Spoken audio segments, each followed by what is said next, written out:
Terima kasih, hanya Kau saja yang ajaib Tuhan. Terima kasih buat hari ini. Biarlah ya Tuhan pada hari ini kami ingin mendengarkan firman-Mu ya Tuhan. Urapi hamba-Mu ini.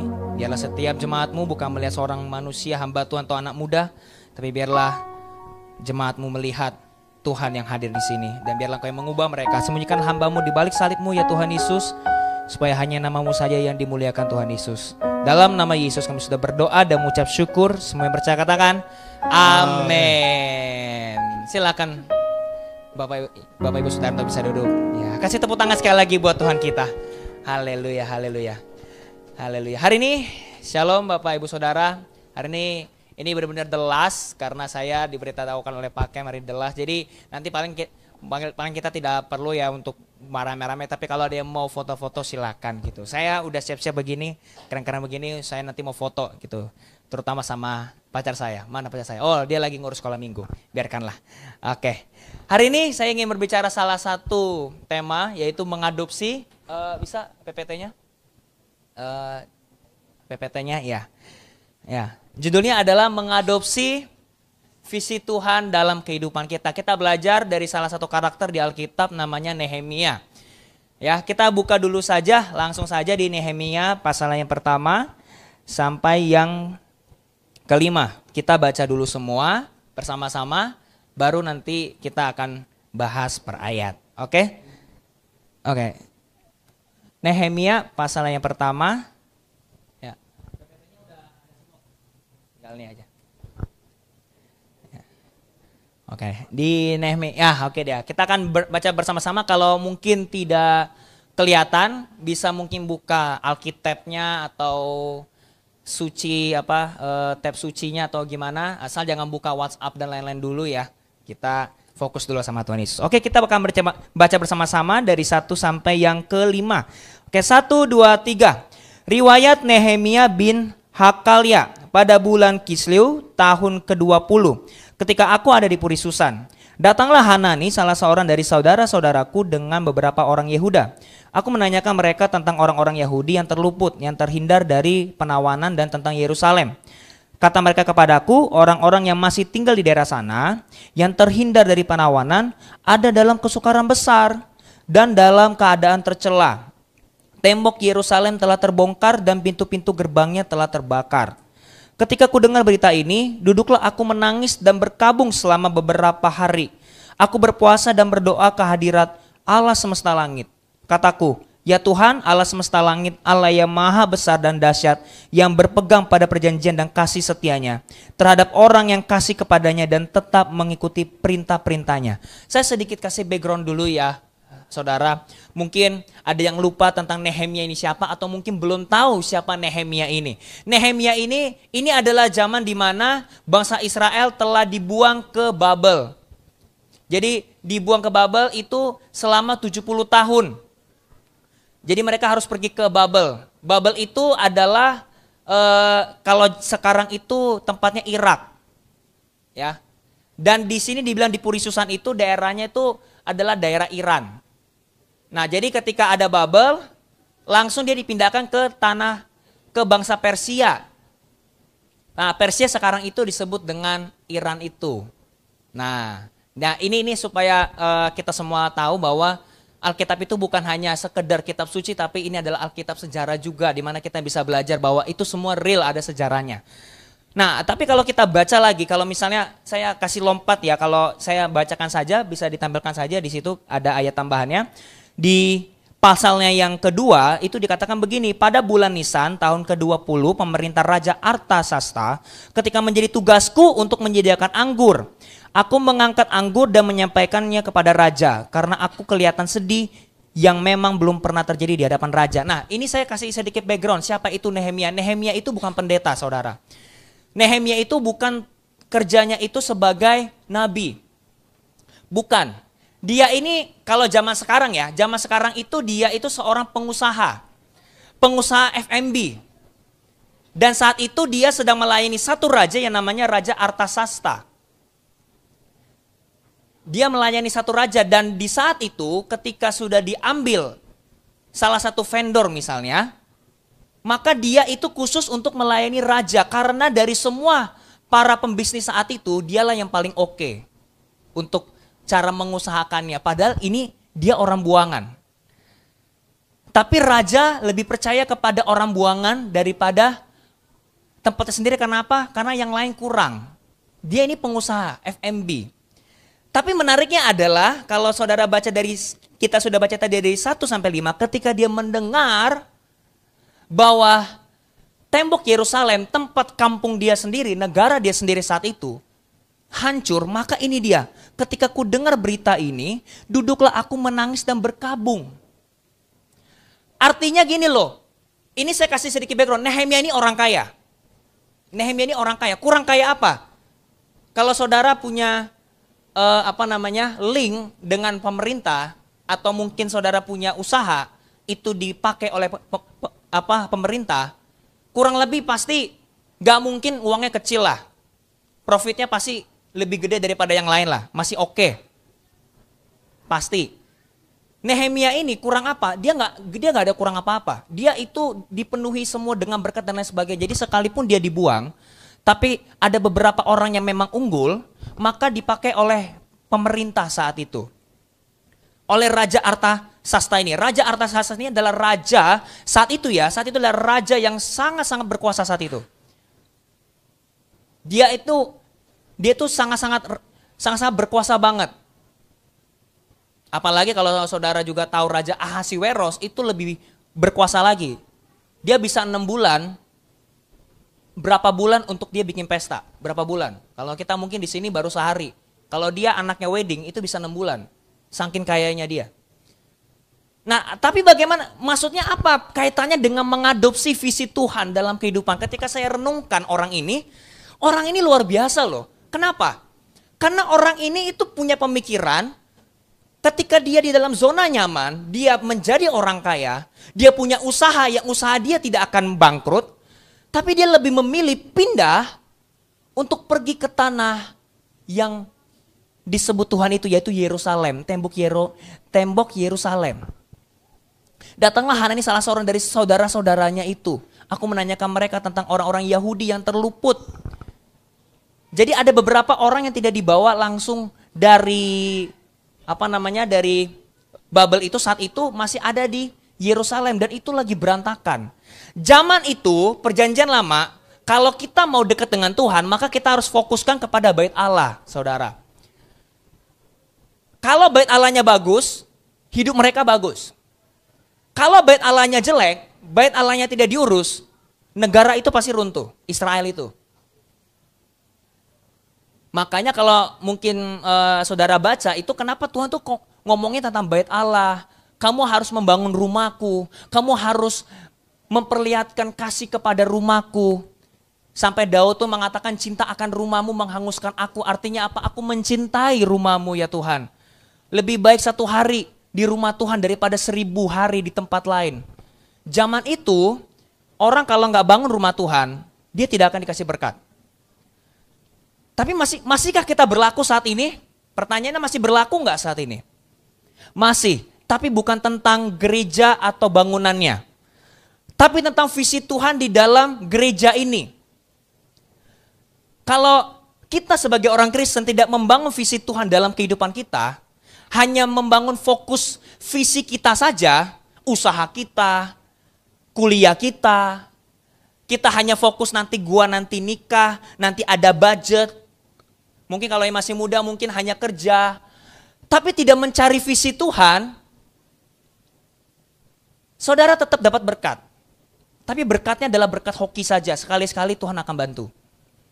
Sedangkan berkat yang Tuhan kasih kepada kita adalah berkat yang sangat-sangat luar biasa. Bahkan kalau setiap kita ini, kalau Tuhan izinkan, sebenarnya Tuhan itu izinkan sih, tapi kalau seandainya Tuhan ngomong sama kita satu persatu, setiap dari kita sini, termasuk saya, tidak akan percaya tentang rancangan Tuhan dalam kehidupan kita masing-masing. Kenapa? Karena kita melihat diri kita itu orang berdosa. Makanya kenapa disebut mengadopsi visi Tuhan, artinya ada butuh kesengajaan saudara. Nehemia ini yang saya suka banget, ketika dia mendengar runtuh rumah Tuhan itu, dia menangis. Dia itu seperti orang yang, aku sudah kaya, Aku sudah ada ini dan itu. Anakku sudah diberkati. Sekolahnya udah bagus. Dana darurat sudah ada, semuanya sudah ada. Tapi untuk apa semua Tuhan? Kalau rumahmu tetap runtuh di hadapanku Tuhan. Ini saya kasih singkatnya, singkat cerita Nehemia. Yang tadinya dia seorang pengusaha F&B, dia menjadi arsitek. Kenapa? Karena dia yang membangun rumah Tuhan di Yerusalem. Dia pulang. Makanya kalau saudara baca ini saya singkatin aja. Tapi apa yang bisa kita ambil dari seorang Nehemia ini? Begini, tidak peduli saudara dipanggil Tuhan jadi apa. Kalau kita mencari visi Tuhan dalam kehidupan kita, visi kita pun Tuhan akan bangun. Jadi jangan sampai kita berpikir, karena saya bukan pendeta, saya ini seorang karyawan atau seorang pengusaha, gereja bukan tempat saya. Saya bukan mencari jiwa-jiwa. Saya sudah sibuk dengan ini, urusan ini dan itu. Gak bisa begitu.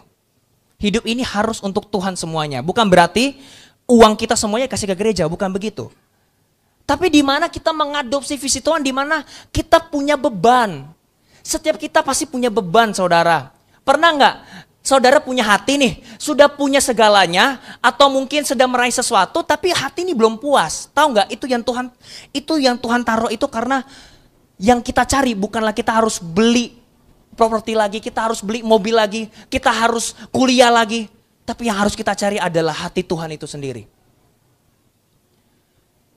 Karena yang kita cari bukan, kita nggak mementingkan ini semua penting nggak? Penting. Uang itu penting. Tapi kalau kita hanya mencari uang dalam hidup ini, betapa sia-sianya kita hidup menjadi orang Kristen. Gak ada bedanya kalau kita hidup sama seperti orang dunia. Makanya firman Tuhan mengatakan apa? Janganlah kamu mencari apa yang dunia cari, yaitu apa? Hanya sekedar perkara yang di bawah. Carilah perkara yang di atas. Maksudnya apa? Kalau di sini kalau saya mungkin membahasakan sekarang, dia ngomong kepada Tuhan begini, what can I do with you, Lord? Bukan what can I do for you? Karena kenapa? Semuanya dari Tuhan. Kita semua di sini diberkati Tuhan. Sekolahnya bagus, masih bisa kuliah yang anak-anak muda. Itu semua kalau bukan karena Roh Kudus, semua gak akan pernah bisa. Setiap kita tidak akan pernah bisa. Tapi masalahnya kita selalu fokusnya itu di diri kita dulu.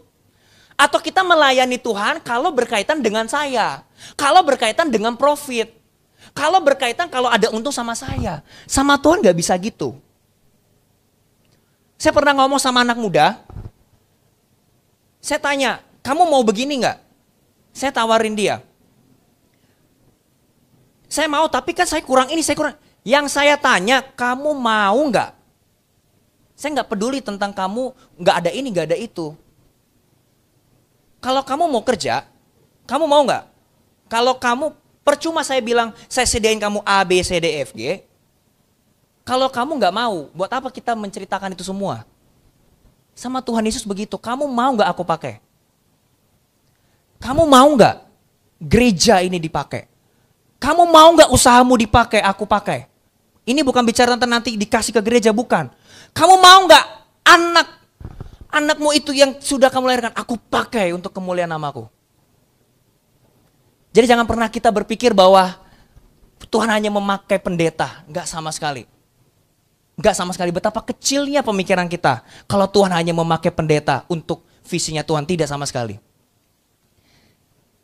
Tuhan memakai setiap pekerjaan kita. Baik para pembisnis, baik para karyawan, baik yang jadi bos. Tuhan mau pakai setiap aspek hidup kita. Tergantung bagaimana cara kita menyerahkan kepada Dia. Itulah kenapa saudara dengan saya perlu kita tertanam di gereja ini. Kenapa kita perlu membangun gereja ini misalnya. Saya bicara tentang kalau sekarang tuh kita membangun visi gereja. Dan saya percaya ya, kalau di sini saya akan terus terang karena saya gereja di sini juga, saya berjemaat di sini. Jadi saya terus terang.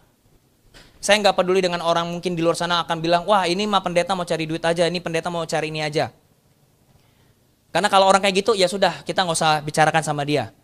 Tapi saudara pasti mengerti maksud saya adalah, kalau misalnya kita mau membangun visi Tuhan, salah satunya adalah dari gerejanya dulu. Dari gerejanya. Tapi tetap kita punya motivasi, jangan salah. Kalau motivasi kita untuk membantu, misalnya membantu pendeta ini supaya nanti saya dapat uang 1M, 2M, Tuhan bisa kasih nggak? Tuhan bisa kasih. Tapi pertanyaannya, kalau kamu atau saudara dikasih 1M, masih dekat Tuhan nggak? Saya melayani beberapa anak muda itu memang selalu maunya ini, mau cepat. Apalagi bicara soal duit. Apalagi bicara tentang kalau ada jodoh. Saya langsung lempar semua, Tuhan bisa nggak kasih kita semua di sini 1M? Bisa. Tapi pertanyaannya, kalau Tuhan kasih kamu 1M, kamu mau ngapain aja? Saya tanya sama mereka. Mereka nggak tahu. Jadi buat apa? Buat apa dikasih kamu 1M tapi kamu nggak bisa kelola? Nanti yang ada kamu malah cari cewek aja. Nanti yang ada kamu jatuh dalam dosa. Itulah kenapa tidak semua orang jadi orang kaya. Kenapa? Ketika dia kaya, dia lupa sama Tuhan. Saya nggak bicara tentang materi ya. Materi saja, tapi ini sebagai penggambaran supaya betapa setiap kita itu punya rancangan Tuhan yang sangat spesifik sekali, termasuk Nehemia ini. Nehemia ini sampai namanya sekarang kita cerita ini, nih padahal orangnya sudah meninggal. Kenapa bisa sampai kita belajar dari hidup orang ini sampai dijadikan firman Tuhan? Karena dia mengadopsi visi Tuhan dalam kehidupan kita masing-masing. Dia mengadopsi visi Tuhan.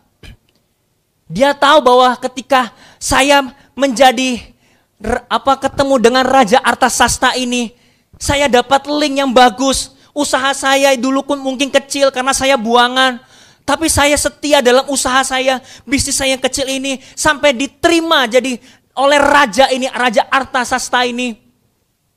Kalau bukan karena Engkau ya Tuhan, bagaimana hatiku gak hancur. Saya masuk pada saat saya lagi jalan ke sini. Saya ternyanyi satu lagu. Hatiku rindu melihat kemuliaan-Mu, hatiku rindu melihat curahan kuasa-Mu di tanah tercinta negeriku Indonesia. Indonesia, ku berdoa Indonesia, penuh kemuliaan-Mu Indonesia, bagi kemuliaan-Mu. Saudara mungkin tidak jadi pendeta seperti saya, seperti Pak Kem. Tapi kalau saudara punya hati untuk Tuhan, kalau misalnya contoh, ini nggak ada saya ngomong apa, tapi saya juga ngomong sama anak-anak muda, kalau misalnya ada orang full timer, atau mungkin kayak Bapak Gembala, kita lagi makan, misalnya contoh, ini contoh kecil aja. Gak ada salahnya kita bayarin beliau. Gak ada salahnya. Gak apa-apa. Ya ini bukannya nanti kita enggak. Full timer atau siapapun itu nanti yang di gereja ini jadi full timer juga jangan sampai nanti. Makannya mau di mana? Aku mau di Starbucks. Jangan. Jangan terlalu berlebihan juga, jangan. Tapi kalau dikasih ya kamca gitu loh. Kita bayar ini juga nggak apa-apa, it's okay. Kenapa? Mungkin Pak Kim nggak mengerti tentang namanya bisnis. Tapi tetap doanya itu akan memberkati setiap kita. Ini bukan mendewakan Pak Kim, enggak. Tapi kan karena beliau yang dipercayakan gembala di sini. Itulah kenapa saya pribadi tidak mau menggosipin pendeta atau gembala sendiri. Lebih baik kalau saya kurang enak gimana saya ngomong aja. Karena kenapa? Karena ini hambanya. Kami melayani langsung dengan Tuhan. Tapi kalau kita bekerja di sekuler, itu cuma hanya di dunia saja. Lalu bagaimana cara kita dapat investasi ke sorga? Adalah dengan kita membawa jiwa-jiwa datang pada Dia. Mungkin saudara bukan orang yang bisa khotbah seperti saya begini, saya pun juga masih belajar. Tapi setidaknya kita bawa orang. Contoh misalnya, kayak sekarang ini saya sudah tidak perlu lagi bawa orang. Masih bawa sih, tapi sudah ada contohnya Yeskiel sama Andreas sudah bawa firman.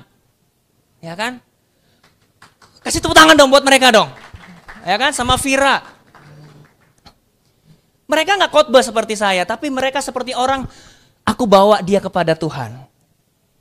Nehemia itu begitu, mengadopsi visi Tuhan itu begitu, karena hati Tuhan itu rindu orang diselamatkan. Kalau aku punya usaha, biarlah usahaku demi kemuliaan nama-Mu.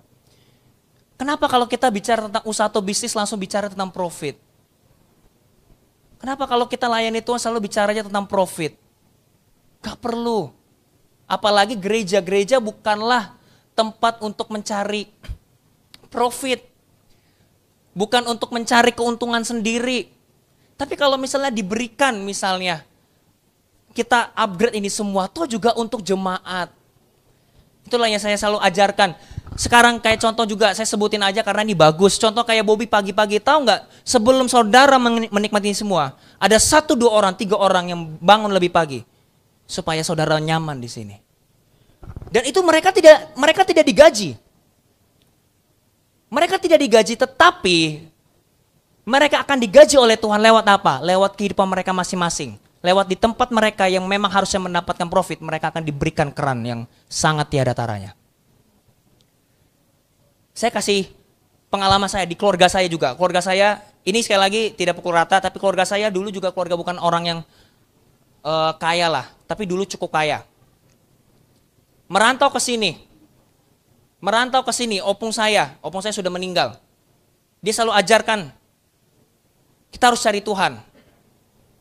Opung saya juga sales. Opung saya itu sales pipa. Makanya dulu saya selalu diledekin pipa. Sales pipa. Tapi dari sales pipa itu, dia serius dekat dengan Tuhan. Dia kembali sama Tuhan. Karena opung saya itu keras. Opung saya cowok sama cewek, terutama yang cewek. Ada yang orang ngajakin dia ribut cowok, dia bawa keluar, dia bawa gergaji loh. Tuh opung saya itu dulu tuh. Lu mau apa? Lu mau lawan gua, ayo sini. Cowoknya langsung ciut. Karena pertama kan dia wanita. Kedua, kalau gue digorok kan gue mati. Sekeras itu opung saya.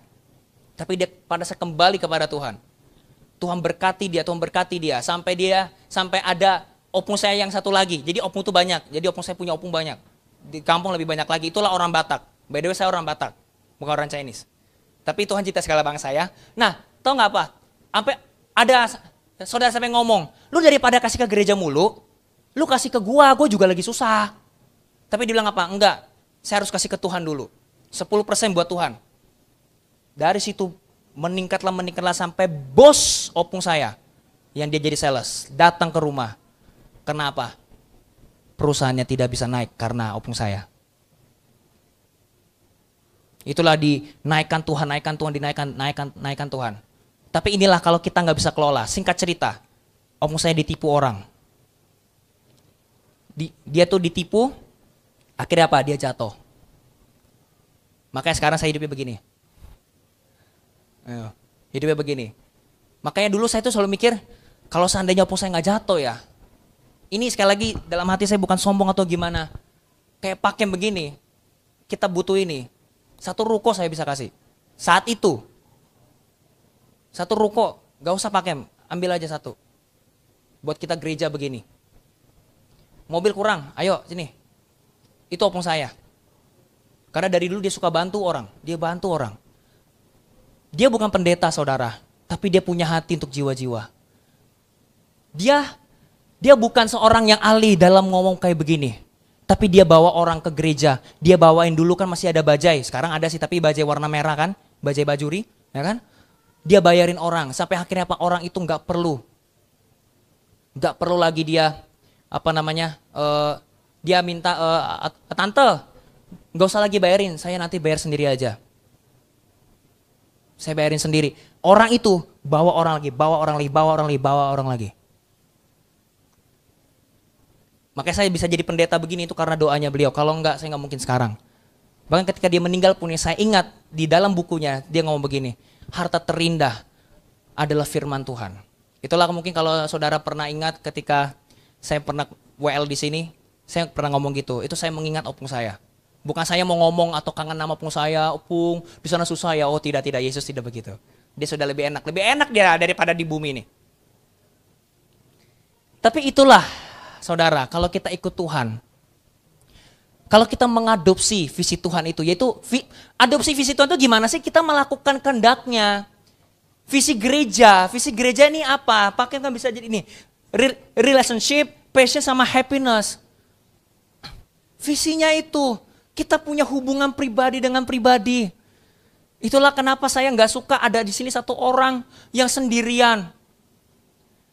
Tapi saya nggak bisa lagi karena saya nanti sekolah belajar ajar di sekolah minggu, saya harus ke sana, harus ke sini. Nanti saya mau ngomong sama nanti Daniel, saya kangen sama Daniel karena Daniel ada kerja di sana dan sini. Saya pengen ngobrol, apalagi yang saya sering lihat. Ini curhatan dikit aja ya. Yang saya sering lihat, kadang Omo cuma liatin doang. Saya pengen ngobrol gitu tapi saya harus bantuin dan itu dulu. Makanya sekarang puji Tuhan ada anak-anak muda di sini yang sekarang suka rangkul orang, ajakin ngobrol supaya jangan satupun orang di sini yang merasa sendirian. Itu namanya mengadopsi visi Tuhan. Kasih tepuk tangan untuk Tuhan Yesus dong. Itu jadi tidak selalu bicara tentang uang. Sama Nehemia juga. Si Nehemia itu selalu bilang apa? What can I do with you Lord? Dia pada saat membangun bait Allah saat itu juga gak gampang saudara. Dia dibenci sekala bangsa. Dia dibenci oleh bangsa-bangsa lain. Bertahun-tahun mereka bangun itu. Karena Tuhan ingin apa? Tuhan ingin membuka satu skill atau satu kemampuan yang saudara sudah tidak pernah pakai lagi. Mungkin saudara sekarang sudah jadi S1, S2. Tapi di sini belajar kembali lagi bagaimana cara mengurus jiwa-jiwa. Dari nol kembali. Tuhan mau membuka satu kemampuan yang saudara tidak pernah buka. Tuhan mau berjalan lagi yang baru dengan saudara.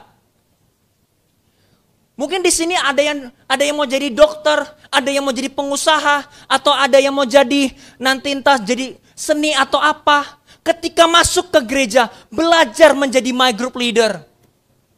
Belajar lagi dari nol. Karena apa? Karena kita perlu belajar terus menerus.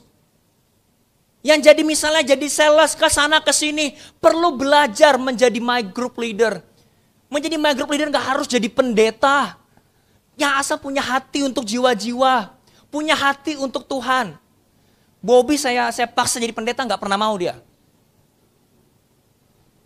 Tapi coba lihat ya, dia berkarya di sini.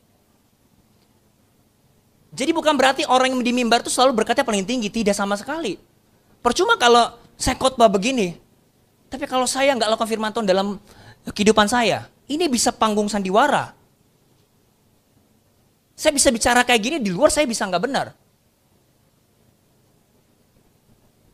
Tapi dalam kehidupan sehari-hari lah orang bisa melihat terang kita, saudara. Ya. Jadi bagaimana? Ini singkat aja, ini 18 menit lagi soalnya. Next. Ketika kita mengadopsi visi Tuhan dalam kehidupan kita, apa yang akan terjadi?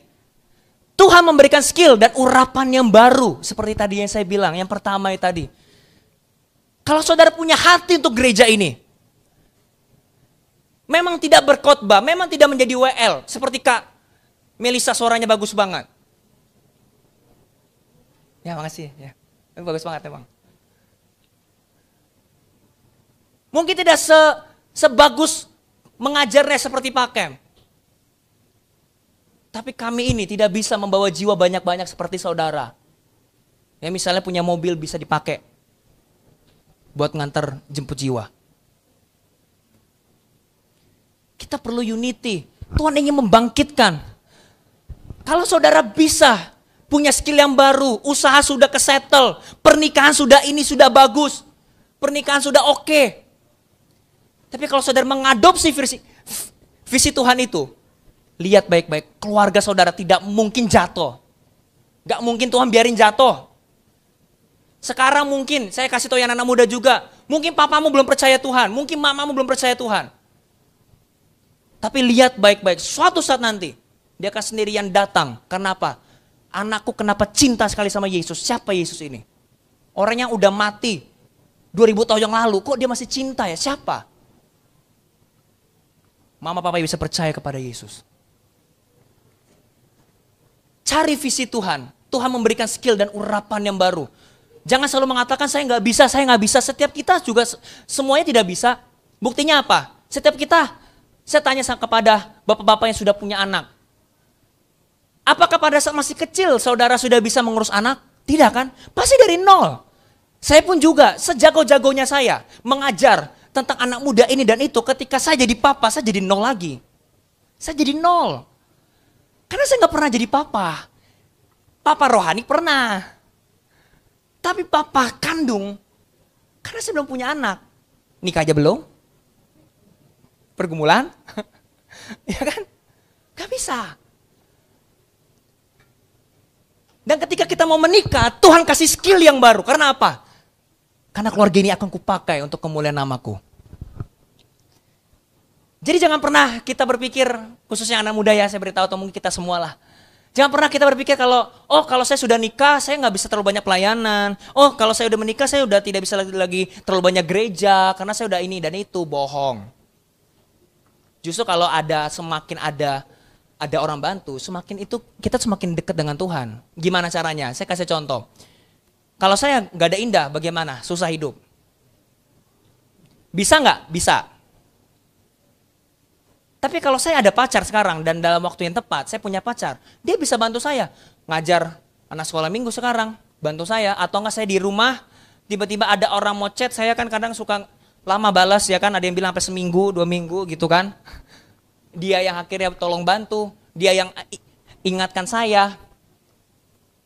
Karena apa? Kami berdua punya visi, kami mau nanti menikah, jangan sampai cuma ribut aja. Kami belajar dari orang tua di luar sana. Bahwa menikah itu datangnya dari Tuhan, bukan hanya sekedar tanggal hoki. Saya bikin after 3 minutes kalau saudara pernah dengar, percaya firman Tuhan atau tanggal hoki. Berapa banyak orang yang cari tanggal hoki, tapi ujungnya cerai. Berapa banyak orang cari tanggal hoki, ujung-ujungnya berantem mulu. Gak peduli tanggalnya berapa. Ya ini kalau misal saudara yang mau menikah dengan tanggal yang tepat ya it's okay. Kalau buat keunikan iya, tapi kalau nanti mengatakan oh ini tanggal hoki, kita akan dapatkan ini feng shui ini begini. No. Angka 13 pun sama saudara kalau Tuhan bersama dengan kita. Apa namanya? Tahun lalu ya, pakai Allah di pihak kita. APK. Bukan aplikasi. APK. Saya selalu ingat itu. Allah di pihak kita. Mau angkanya 13, mau angkanya 4 angka mati. Kalau Tuhan yang menyertai, kalau Tuhan yang membuka pintu saudara, siapa yang bisa menutupnya? Ini penghiburan buat kita semua, sama kayak Nehemia, punya hati dulu sama Tuhan ketika itu dia diberikan skill. Padahal berbeda jauh kan, pengusaha F&B dengan jadi arsitek, beda jauh. Makanan sama batu. Apa ininya? Gak ada. Tapi karena mau cinta, Tuhan memberikan skill yang baru. Makanya kalau kita mau, makanya sama Tuhan tuh jangan tapi Tuhan jangan. Kamu mau nggak? Kalau kita lihat karakter beberapa Alkitab semuanya, itu semua tuh punya kelemahan.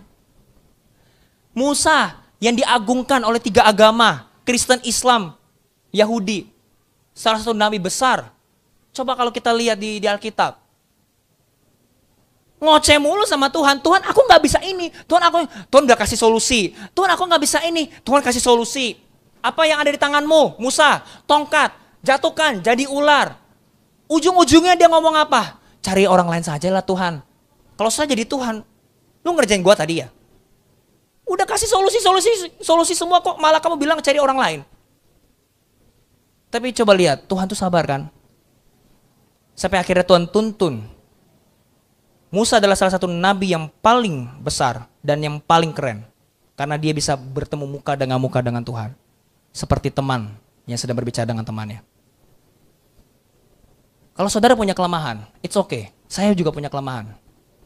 Kalau kita lagi merasa berdosa hari ini, it's okay. Gak apa-apa. Datang sama Tuhan, ngomong aja begini, Tuhan pakai aku Tuhan. Kalau mungkin merasa terlalu gak layak, ngomong begini, Tuhan pakailah sisa hidupku. Hanya ini Tuhan persembahanku, gak harus soal uang. Segenap hidupku, jiwa dan ragaku, sebab tak ku miliki harta kekayaan. Mungkin kita gampang ngomong kayak gitu kalau kita lagi susah. Tapi kalau kita lagi di atas, kita tetap harus ngomong gitu. Yang cukup berarti, tuku persembahkan Tuhan.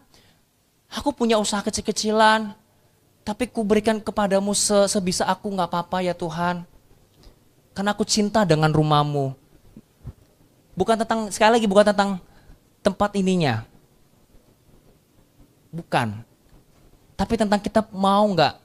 Karena kan ini kalau misalnya banyak nih kan kita bawa jiwa-jiwa kan supaya jiwa-jiwa nyaman. Jiwa-jiwa bisa nyaman. Itulah kenapa juga di my group saya pernah kasih tahu kalau ada orang baru sini apa yang kalian lakukan. Kalau dia ex pembunuh, kalau dia mungkin pernah berbuat salah, dia punya utang banyak, apa yang kamu lakukan? Ada yang bilang begini, ada yang bilang begitu, tapi ada yang bertanya, kalau Ko Yowal bagaimana, Kak Yowal bagaimana? Saya coba bilang satu, saya tetap temani dia. Saya tetap mau ngobrol sama dia, karena apa? Tuhan Yesus datang untuk kayak gitu.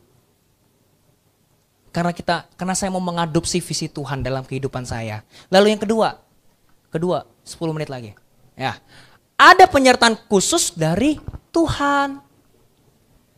Tidak bisa dipungkiri, saudara, beberapa orang itu bisa dibikin spesial sama Tuhan Yesus. Bukan berarti Tuhan itu pilih-pilih atau dia pilih kasih, tapi di mana orang itu cari hatinya dia.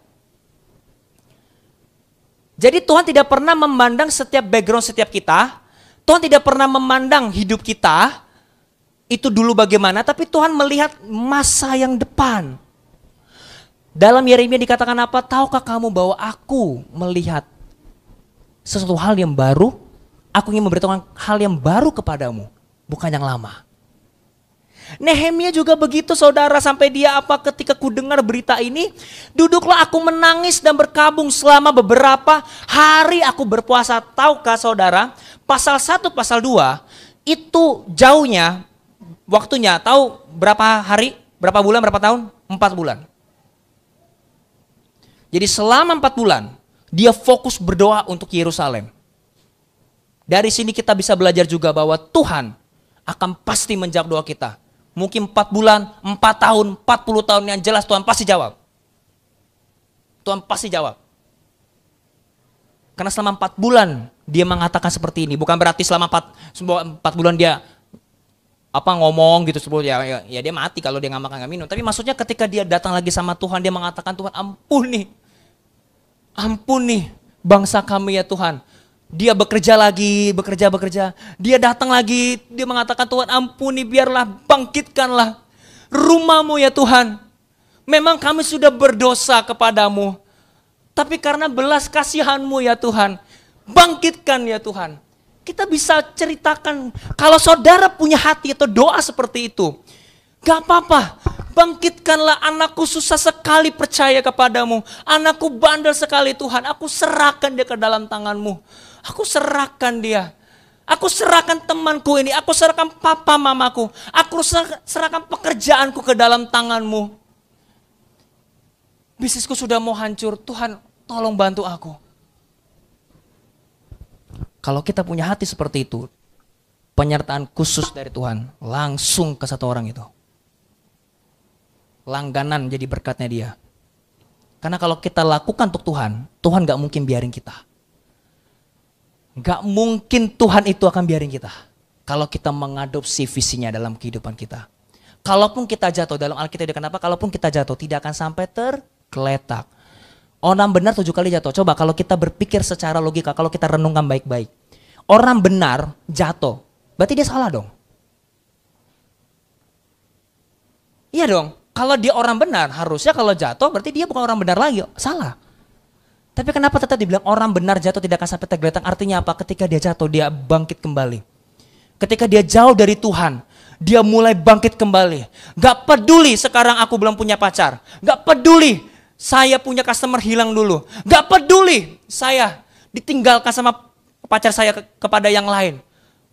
Asal aku tetap mau bersekutu denganmu, ku ingin selalu bersekutu denganmu, menikmati hadiratmu, biarkan rohmu tinggal dalam hidupku, sungguh indah bersamamu, di hadiratmu ku bersujud, menikmati kehadiratmu, ku buka hati saat ini untuk mendengar suaramu. Kita dengarkan suara Tuhan, gak selalu bilang Tuhan kamu nginjil-nginjil, enggak. Apa yang harus kamu perbaiki dalam kehidupan ini? Apa yang saudara perlu perbaiki? Hubungan dengan pasangankah? Atau hubungan dengan anakkah?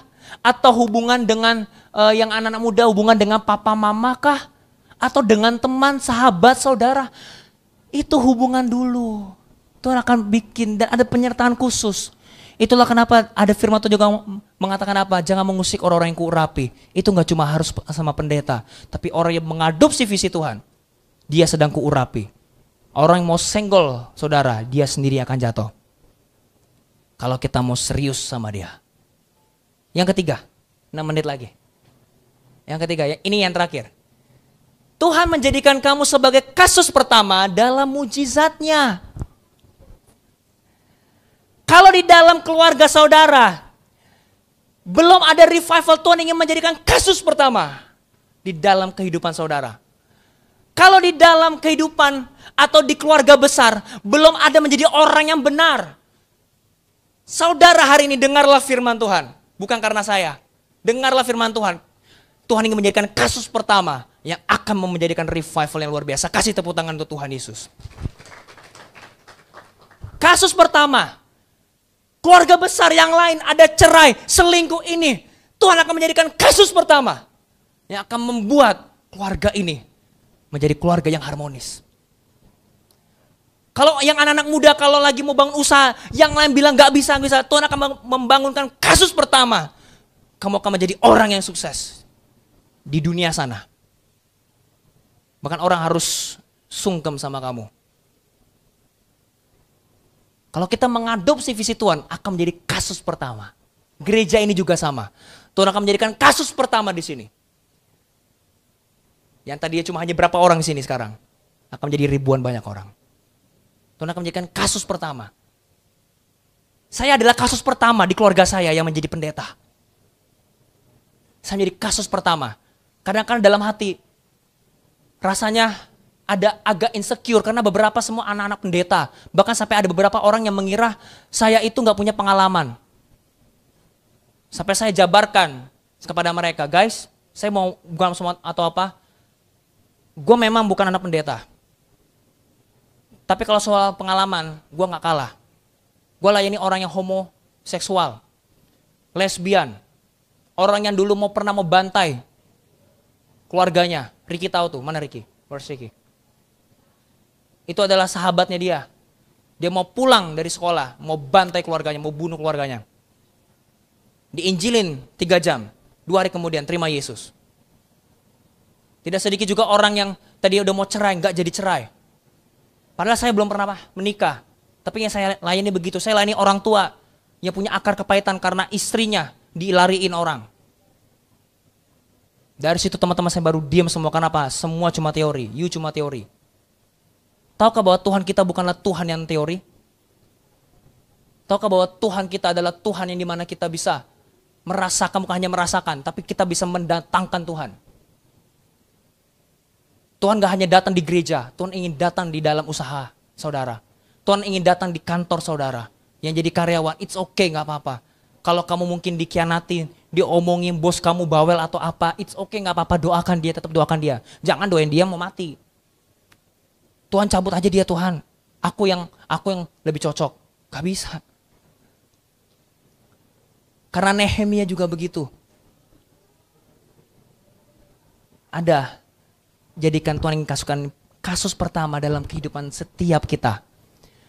Kalau di dalam keluarga tidak ada yang menjadi orang yang benar, orang yang masih hidupnya gitu-gitu aja, Tuhan ingin jadikan kasus pertama. Karena yang ingin Tuhan berkati adalah saudara, bukan usaha saudara, bukan bisnis, bukan kantor, bukan pacarmu. Tapi yang Tuhan ingin berkati adalah saudara. Kalau Tuhan bicara sama kita, Tuhan akan ngomong, aku ingin memberkati kamu, bukan usahamu. Aku bukan memberkati bisnismu, tapi aku memberkati kamu. Karena apa yang kamu pegang, Mazmur dikatakan apa? Dibuat Tuhan berhasil. Apa yang kita kerjakan, dibuat Tuhan berhasil. Allah mana yang kayak Allah kita? Oh sweet banget ya. Kasih sekali lagi lah buat Tuhan Yesus lah. Jangan tanggung-tanggung kalau kita agungkan namanya. Adopsi visinya. Visi gereja ini apa? Nanti mungkin pakai bisa sharing visi gereja ini apa atau apa kalau ada waktu. Visi gereja ini apa? Kita adopsikan. Caranya gimana? Simpel aja ya, saya singkat aja. Yang jadi para pelayan Tuhan, baik itu yang pemuda ataupun saya setiap kita layanilah. Jangan pandang bulu siapapun, mau orang tua, mau bilang, aduh yuk, gua itu tidak bisa ngelayanin orang tua. Papa mamamu orang tua. Aduh, aku tuh tidak bisa ngomong banyak. Sama Tuhan tidak peduli. Tuhan tidak peduli kita ini introvert atau extrovert. Kamu mau gak dipakai sama aku? Kalau kamu mau, introvert, extrovert aku bisa pakai. Tuhan ahlinya dalam memakai manusia.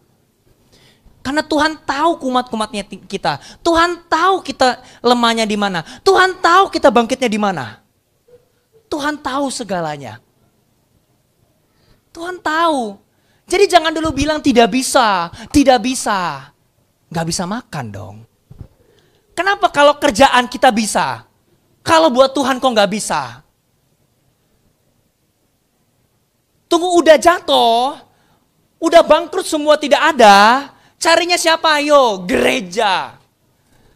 Carinya siapa? Tuhan Bapa. Kenapa nggak layani dia dari dulu? Kenapa nggak di saat kita lagi bisa, kita lagi begini? Kita lagi ada usaha, kita lagi ada apa, kita lagi diberkati Tuhan, gajinya dibikin bagus sama bos atau apa. Kenapa kita nggak layani dia? Kenapa kita udah jatuh baru kita datang ke Bapa? Itulah yang terjadi di era sekarang ini saudara. Tidak sedikit orang datang ke gereja cuma ada maunya. Tapi Tuhan tetap bantu nggak? Tuhan tetap bantu, itu baik sekali Tuhan itu. Tapi ketika sudah dibantu, jangan lagi pergi. Tuhan masih mau dekat, Tuhan mau ada rencana. Amin. Amin. Amin. Kasih tepuk tangan dong buat Tuhan kita Yesus Kristus. Mari semua kita bangkit berdiri.